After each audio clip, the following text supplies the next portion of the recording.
Welcome, everyone. I am super, super excited. I'm going to tell you what's happening in like less than 24 hours. And I'm super excited to have Kendra Irvine here. She is an Ayurvedic expert. And I recently had an Ayurvedic assessment with her. I'd already been a little bit knowledgeable and practicing some of the Ayurvedic practices for a couple years now, thanks to my friend Carmen Murray. And then I love, Kendra, that you basically deepen my understanding of it by helping me find out about doshas and how I could better transform some imbalances that I was having in my body that probably came up as a result of all the craziness during COVID. So I'm super excited to have her share with you today. And then we've got an exciting event, which I do have on the link here or below, wherever you're watching it, to the Happy Body Summit that's coming tomorrow. So I'm going to share with you a little bit about that in a moment. But why don't you tell us two things, I guess, Kendra, and she's local, by the way. She is a local gal from Red Deer, Alberta, those of you who are my Canadian friends and Albertan friends. So Kendra, why don't you tell us first, like, what the heck is Ayurveda for those people who don't know, and how did you come to be an Ayurvedic practitioner?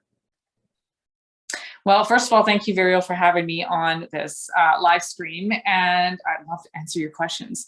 Ayurveda, literally translated, means life science. What it aims to do, it's actually the world's oldest wellness system. It predates traditional Chinese medicine and is a sister science to yoga. What it aims to do is to help us really, essentially, which is part of the summit, is to reconnect with our bodies, to give us the power to be able to create inner healing for ourselves and to tap into the healing power of our individual bodies. And all it uses is nature. That's it. It helps us go back to the basics of nature and the 5 elements. So listen, life is simple. People tend to complicate things. Ayurveda makes things simple. Yes, it's a complex process and it's a complex system from thousands of years kind of thing, but really the essence of it, if you just break it down to the 5 elements of earth, air, ether, fire, water, and 5 elements of nature, air, ether, fire, water, and earth. What it teaches us to do is really to align our bodies with what's going on in nature. So if you're of the idea that you come from nature, it can only make sense that your body has the 5 elements too, unless we come from a lab, which hasn't happened yet. We're creatures of nature. So if there's 5 elements out there, it makes up all of nature in various forms. So too must it be in our bodies. So as soon as we reconnect with, is there more fire in my body? Is there more air and ether in my body? Is there more earth and water in my body? The sooner we know that, because everything is quality, right? Water is a different quality than fire does. Water is like cool and it's fluid and it's, there's no real sharpness to it. There's a dull sense to it. Whereas fire is sharp and hot. And it's also got some ability quality to it as well. That exists within our body too. I may have more fire in my body than you do, for example.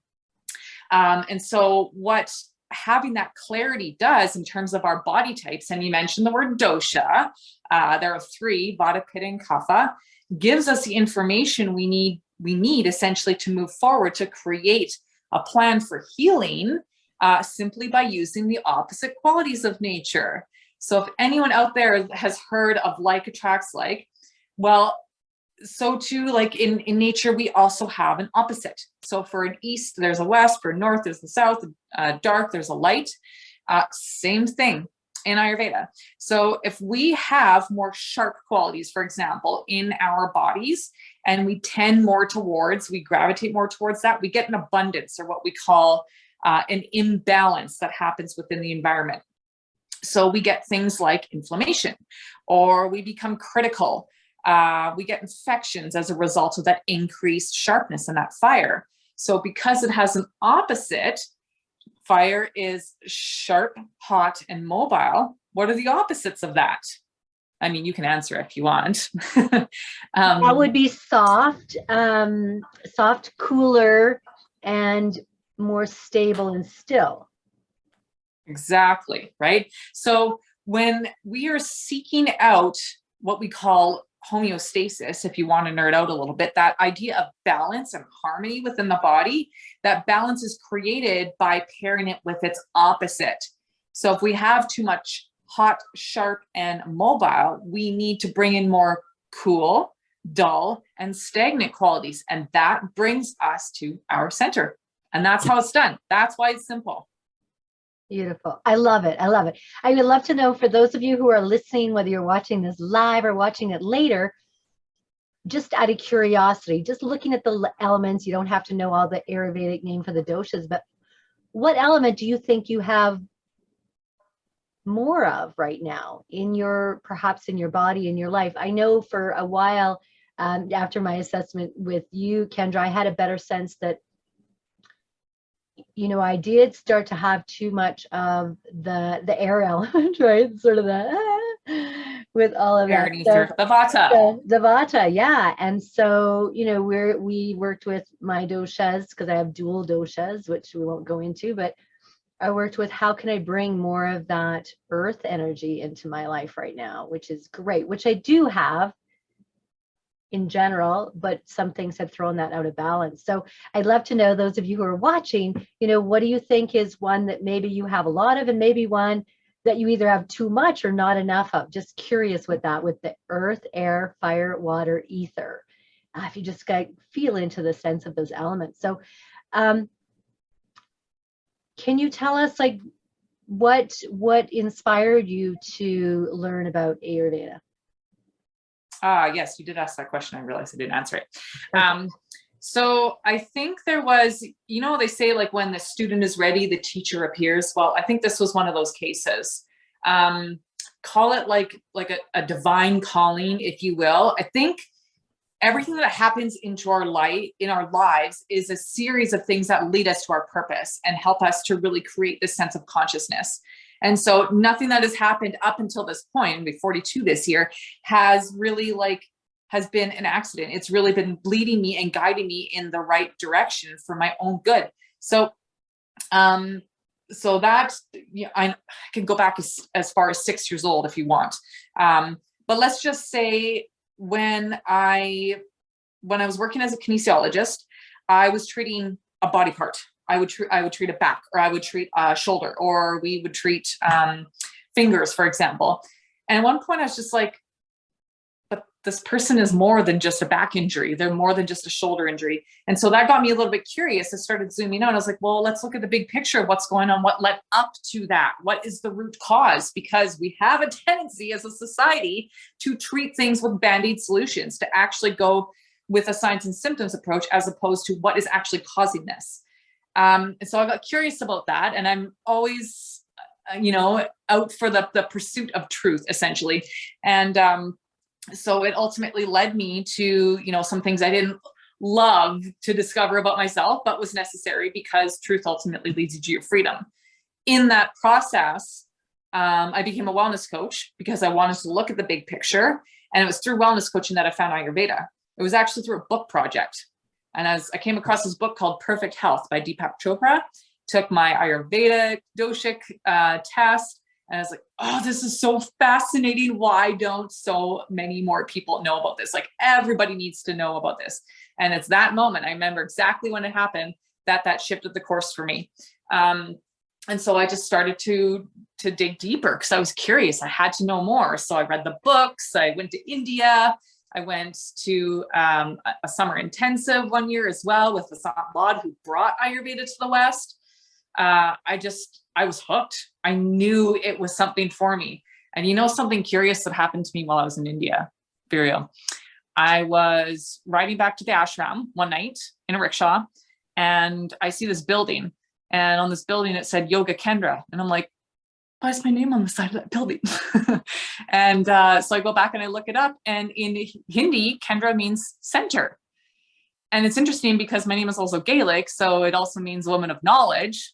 So I was like, oh, this is cool, like knowledge center. So all these signs just kept showing up along the way that were supporting it and telling me this is the right direction, that you need to go and represent this and bring Ayurveda to households. That's essentially been my mission.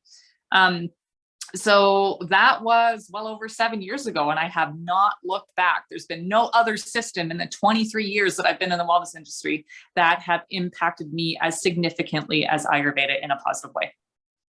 Beautiful. So I want to ask a couple questions just to those who are listening. Do you have inflammation in your body? Are you maybe struggling sleeping? Are you struggling with digestion? Do you feel bloated? Do you feel exhausted? Do you feel like, you don't have the energy maybe to do the things that you want? Even your skin, your, all of those things that connect with our basic needs. Are you struggling with any of those? Or maybe, before COVID, you were doing fine, and for whatever, all the reasons that could be with stress, because stress is a big one that can throw us out of balance. Were you impacted by some of the stressors? We won't go into all of those that have happened over the last 2 years. And if you were, would you like to get your body into balance? Would you like to get your body happy again? So if that calls you, then our invitation for you is to join the Happy Body Summit. And I'm going to talk just for a moment about what I'm bringing to the summit. And then Kendra, I would love if you share what you're bringing to the summit and what people can benefit from that. And maybe some of the other amazing 31 experts, including you and I, so another 29. I know I was super excited to learn that in Ayurveda, that pleasure is actually valued as one of the 4 pursuits. This was a beautiful surprise for me. I did not know that they really valued pleasure, because unfortunately our Western world does not value pleasure, and people still have a lot of shame and even sin connected with pleasure.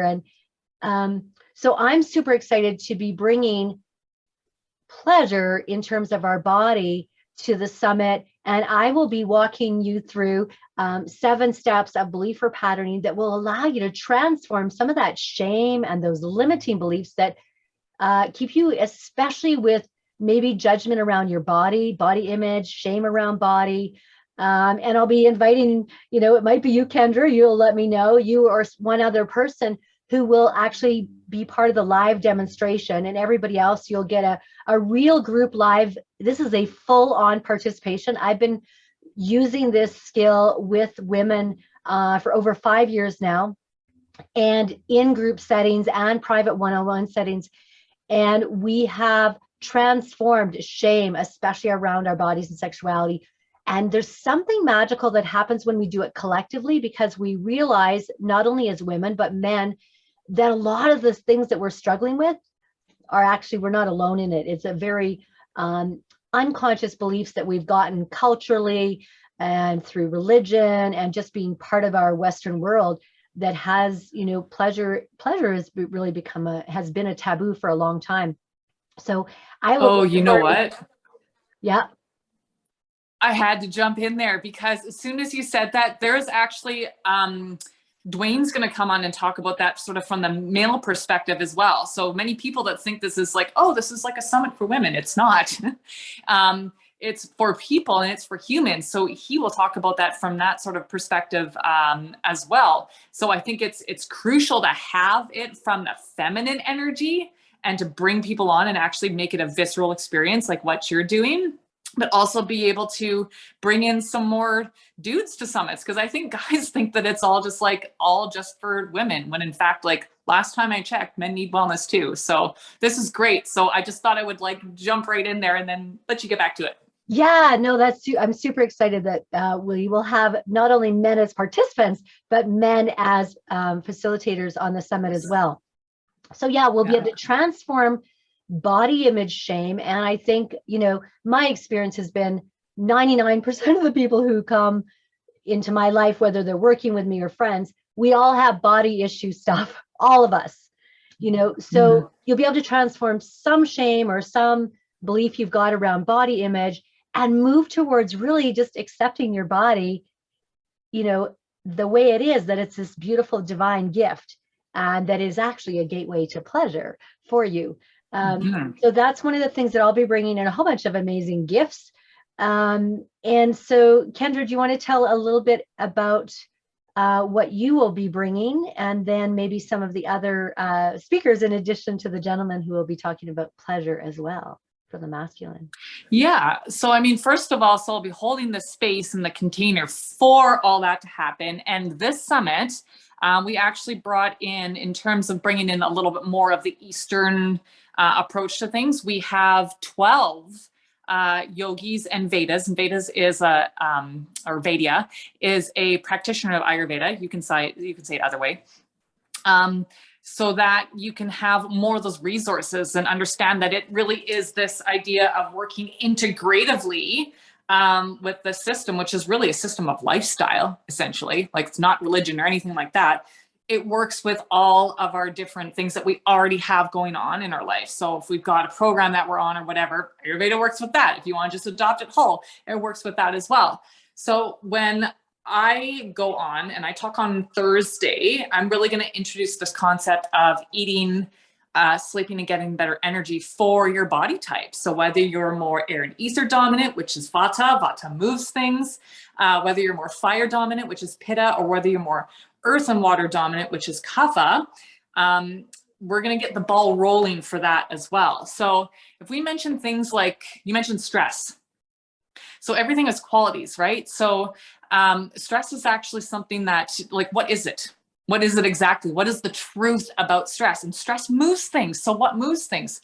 Well, wind does. In nature, wind moves things around and shifts, and it's unpredictable, and stress is like that too. You can't bottle it up or anything like that. It's very movable. So it's important to really connect with the qualities of our life. And many people say, I want a quality of life. I think they're inherently saying that's what they want to really connect with, is this idea of understanding qualities and how to stay balanced. So we're going to be introducing that. I'm going to also go through I'm going to bring in some of my assessment tools too, and go through a couple of live demos of what that looks like. And when I'm looking for certain markers in assessments, such as through tongue or palm, or even through your face, that will sort of give you a couple of tips as to maybe what body type you're leaning towards. There are resources. Many people are like, okay, well, how do I find out what my body type is? You can always do a dosha quiz, or you can do an Ayurvedic assessment like Vireo did. What I will say too is, curiously enough, we decided to throw in an assessment for people that upgrade to VIP. So you can enter for your chance to win a complete, comprehensive, clarifying Ayurvedic assessment with me, so you know for sure what your natural constitution is, so that you were born with, how much of you is air, ether, fire, water, and earth, and where you're imbalancing. And then you can create a plan about how to rebalance from there. And I mean, it's just, I feel so tickled, excited that possibility is just that much closer for people, and all begins tomorrow. Well, I have to just add, if anybody, all of this, so to come on the Happy Body Summit starting tomorrow morning, 9 a.m. Mountain Standard Time, is free to join us live. And I know some of you are maybe watching this later and you're working during the day. Literally, it's like $45 to upgrade to the VIP. You get all the recordings, and you have access to this alone. The Ayurvedic assessment would far exceed $45, and the gift that I bring and all the other 29 experts that they bring are in the thousands of dollars. So it's really a beautiful gift to yourself, especially if you are a parent out there. I promise you that the gifts that you will get are going to allow you to really fill yourself up and have a happy body, because we know, not only do we know happy life, happy wife, right? We also know happy body equates happy life, equates, happy children, happy relationship, and all of that. So I know we both need to get going. I'm going to put the link below with where people can go and check and see all of the other amazing 29 experts that are on there. We look forward to seeing you. If you have any questions, post them below. And I do want to know, which element do you think is your stronger element, and which one do you think maybe you're kind of have too much of or got some imbalance? And please do post your questions. I will do my best to either tag Kendra if it's a question I can't answer, or, one of us will check them later. So super excited. Thank you so much again, Kendra. Wonderful. I look forward to Namaste, tomorrow my friend.